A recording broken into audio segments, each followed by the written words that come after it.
Bismillahirrahmanirrahim. Assalamualaikum warahmatullahi wabarakatuh.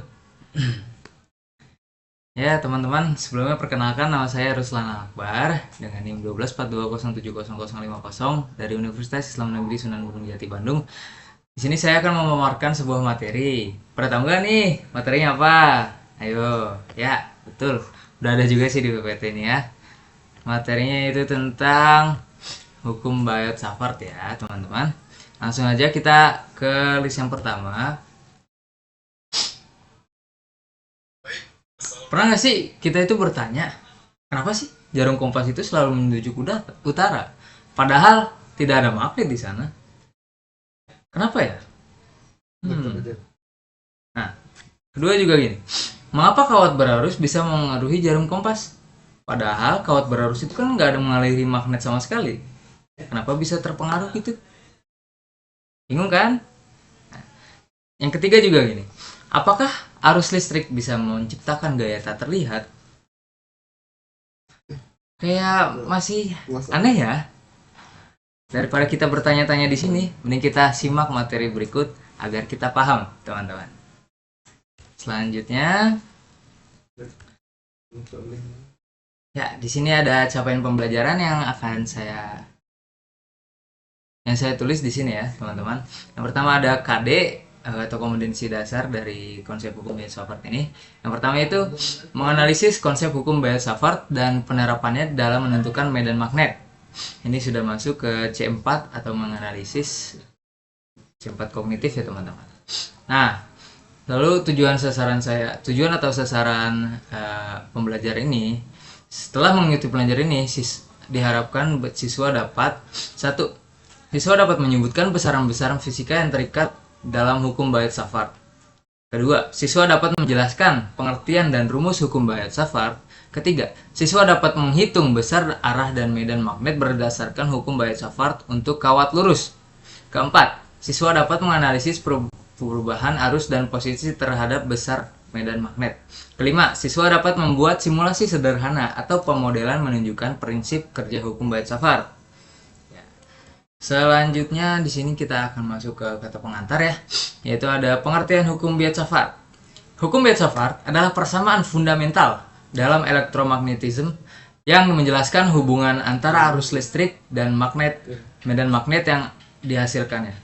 Hukum ini pertama kali dirumuskan oleh Jean-Baptiste Biot dan Felix Safart pada tahun 1820 berdasarkan eksperimen mereka dengan kawat berarus dan jarum magnet. Pernyataan ini dibuat oleh Griffith tahun 2017. Dikutip juga dari Power Electronics Applied to Industrial System and Transforce tahun 2015.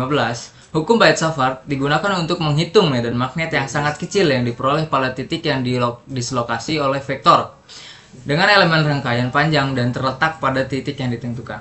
Nah, ini foto para ilmuwannya ya. Ada Jean-Baptiste Biot dan Felix Safart. Selanjutnya, apa itu sih medan magnet? Kita juga belum tahu ya. Nah, di sini saya akan memberi pengertian medan magnet. Medan magnet adalah suatu ruangan atau suatu daerah yang dipengaruhi oleh gaya magnetik. Magnet memiliki garis-garis atau pola-pola medan magnet yang keluar dari kutub utara dan masuk ke kutub selatan. Gelombang elektromagnetik merupakan interaksi antara medan magnet dan medan magnet. Selama abad ke-18, banyak filsuf alam yang sudah mencoba menemukan hubungan antara medan listrik dan medan magnet. Muatan listrik yang stasioner dan magnet tampak tidak saling mempengaruhi. Tetapi pada tahun 1820, Hans Christian Ørsted yang lahir 1177 dan sampai 1851 menemukan bahwa ketika jarum kompas diletakkan di dekat kawat berarus listrik, jarum mengalami penyimpangan. Apa yang ditemukan Ørsted ini bahwa arus listrik mengharuki medan magnet. Itu pernyataan dari Giancoli tahun 2001.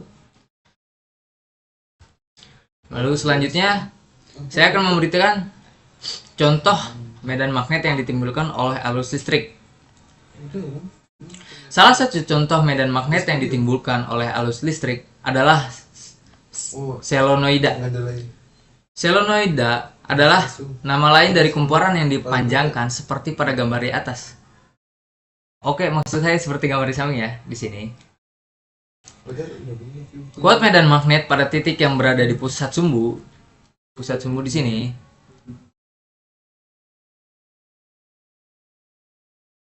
solenoida memenuhi persamaan berikut.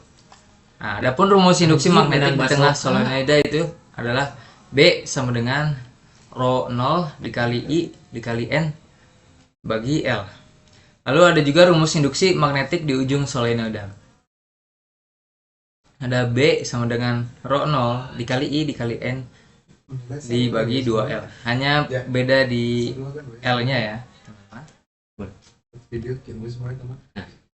Selanjutnya ada keterangan rumus di sini ya. Yang pertama yaitu ini rumus yang pertama dan yang kedua sekaligus ya. B itu besar induksi magnetik Tesla dengan logo Tesla atau WB per M kuadrat, M kubik meter kubik. Rho adalah permeabilitas magnet dengan tanda WB atau ampere meter. I yaitu kuat arus yang mengalir dengan terangan ampere. N adalah jumlah lilitan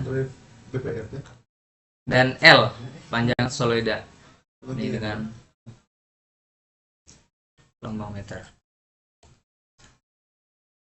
Selanjutnya kita masuk ke persamaan matematis dan hukum Weierstrass. Weierstrass dalam eksperimennya menyatakan bahwa besarnya kuat medan magnet di suatu titik yang dipengaruhi oleh kawat penghantar dan dialiri oleh arus listrik adalah berbanding lurus dengan kuat arus listrik. Perbanding lurus dengan panjang kawat, berbanding lurus dengan kuadrat antar jarak titik awal kawat penghantar, berbanding lurus dengan sinus sudut apit antara arah arus dan garis hubung antar titik kawat penghantar. Secara matematis, hukum Weierstrass dapat dilukis dengan persamaan sebagai berikut. dB sama dengan K L dikali dL dikali theta per R kuadrat sama dengan rho 0 per 4pi dikali I dikali dL dikali sin theta per R kuadrat. Nah, lalu ada juga persamaan untuk kawat lurus dengan menggunakan integral dari persamaan di atas, yaitu BP sama dengan rho dikali I per 2A dikali sin pangkat 3 theta.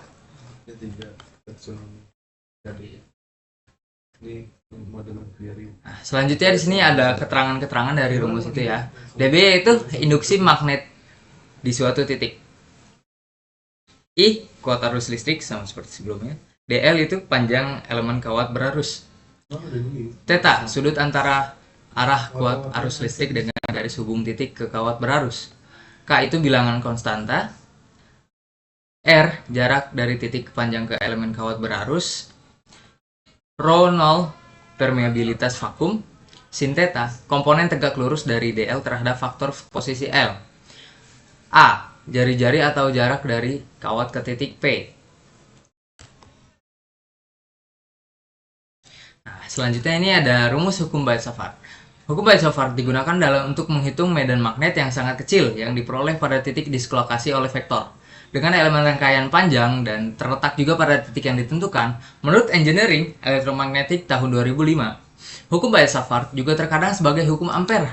Elemen arus, rumus hukum Weierstrass adalah seperti ini. Vektor dB sama dengan rho 0 per 4V dikali L vektor dL dikali sudut R per R kuadrat. Keterangannya itu vektor dL adalah medan magnetik yang dihasilkan oleh segmen kecil dari kawat berarus. Rho 0 permeabilitas vakum, I arus listrik. Vektor dL elemen kecil kawat, sudut R vektor satuan arah dari kawat ke titik P, dan R adalah jarak awal ke titik P. Nah, di sini saya akan memberikan contoh visual dari beberapa hukum Weierstrass ya. Di sini ada juga yang memakai kaidah tangan kanan, sangat gampang ya teman-teman, karena kita tinggal hanya menggunakan 3 jari dengan tangan kanan, kita dapat mengetahui hukum Weierstrass. Sini juga ada keterangan rumus. Baik, kita lanjut ya teman-teman. Mohon maaf tadi sedikit ada kendala teman-teman. Jadi kita lanjut. Nah, selanjutnya kita masuk ke ranah contoh soal ya teman-teman. Apa sih menjadi penyebab terbentuknya medan magnet menurut hukum Weierstrass? A. Adanya medan listrik tetap. B. Perubahan suhu pada kawat. C. Listrik yang mengalir dalam kawat. Atau D. Getaran atom dalam logam. Ayo, pada tahu nggak? Tadi saya sudah jelaskan ya. Ada juga pasti teman-teman. Ya, jawabannya benar. Jawaban C. Karena medan magnet muncul akibat alur listrik dalam kawat, sesuai penjelasan hukum Weierstrass yang tadi saya jelaskan ya teman-teman. Contoh soal kedua, arah medan magnet yang dihasilkan oleh alur listrik dalam kawat terus ditentukan dengan aturan A. Tangan kiri Fleming. B. Genggaman tangan kanan. C. Hukum Hooke. Atau D. Aturan skrup tangan kanan. Ayo, yang benar yang mana teman-teman? Ya, jawabannya benar B. Kenapa? Aturan genggaman tangan kanan yang digunakan untuk menentukan arah medan magnet. Ibu jari menunjuk arah lurus dan jari-jari mengembangkan medan magnet. Seperti ini ya teman-teman. Contohnya. Nah, selanjutnya yaitu contoh soal ketiga. Menurut hukum Weierstrass, medan magnet akan terbentuk di mana? A. Hanya pada ujung kawat. B. Di seluruh bagian kawat tanpa arus. C. Di sekitar kawat yang dialiri arus. D. Dalam kawat saja. Ya, jawabannya C. Betul. Di sekitar kawat yang dialiri arus. Karena apa? Medan magnet terbentuk melingkar di sekitar kawat yang dialiri arus.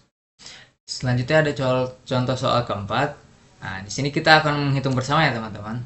Sebuah kawat lurus panjang dialiri arus sebesar 10 ampere. Hitung besar medan magnet pada titik yang berjarak 2 cm dari kawat tersebut. Pertama diketahui I-nya itu adalah 10 ampere. Lalu R-nya 0,02 meter karena di sini tadi keterangannya 2 cm diubah ke meter jadi 0,02 ya teman-teman. Kita gunakan rumus yang tadi, Rho kali R per 2Pi per R. Kali R. Lalu kita masukin saja angka-angkanya. Pertama yaitu 4Pi dikali 10 pangkat min 7 dikali 10 per 2Pi dikali 0,002. Jadi B sama dengan 4 kali 10 pangkat min 6 per 0,04 sama dengan 1 kali 10 pangkat min 4 T. Ya, jadi jawabannya 1 kali 10 pangkat min 4 T ya teman-teman. Nah, lanjut contoh soal kedua. Yaitu ini tentang solenoidal.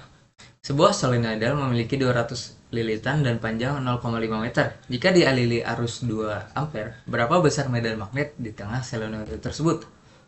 Oke, pertama kita diketahui N-nya itu 200, lalu L-nya 0,5 dan I-nya 2 ampere.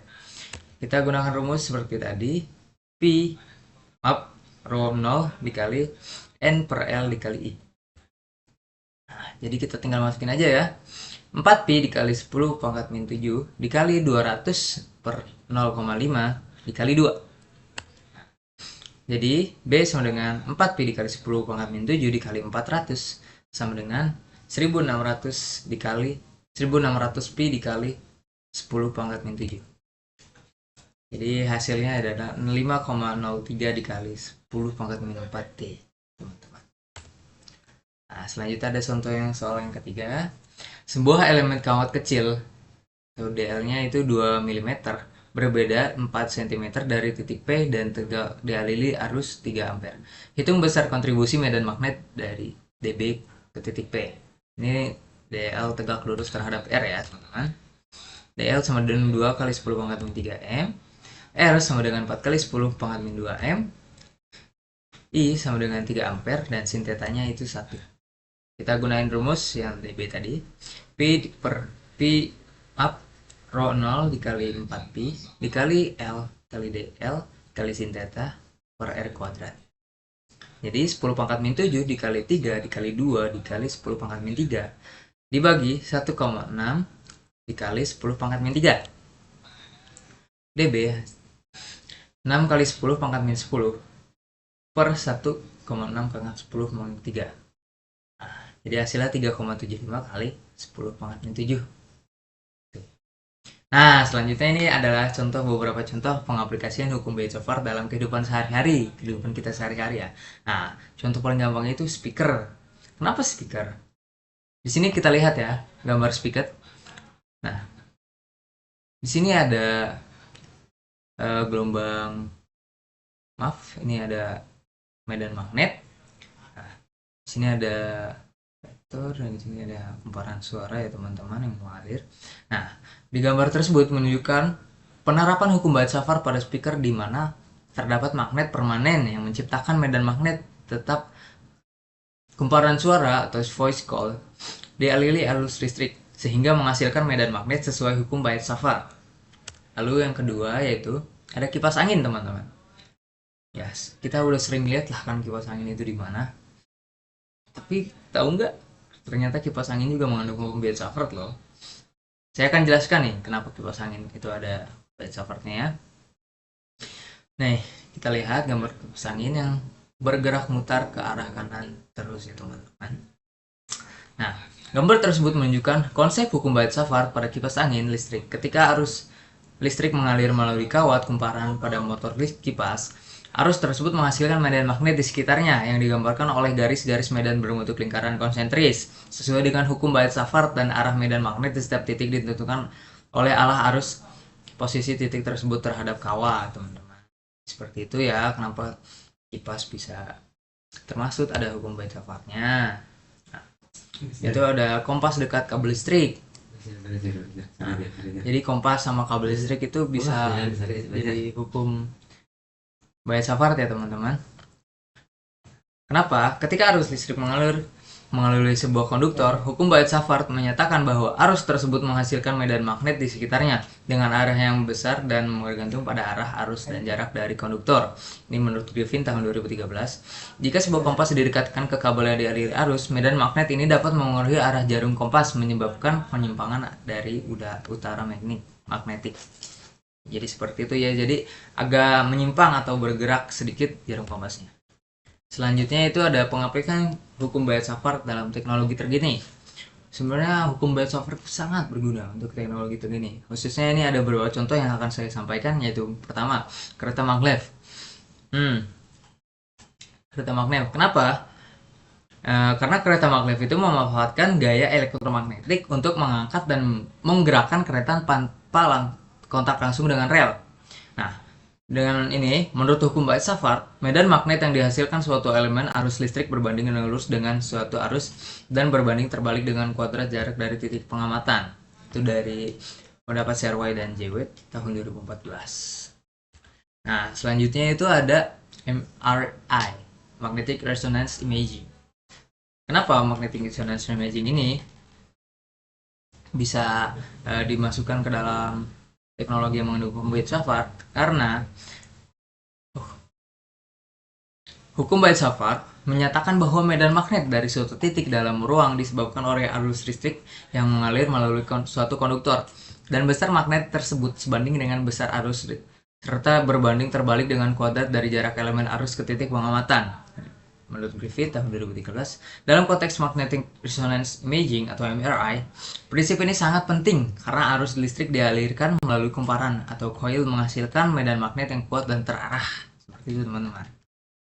Nah, yang ketiga itu ada wireless charge atau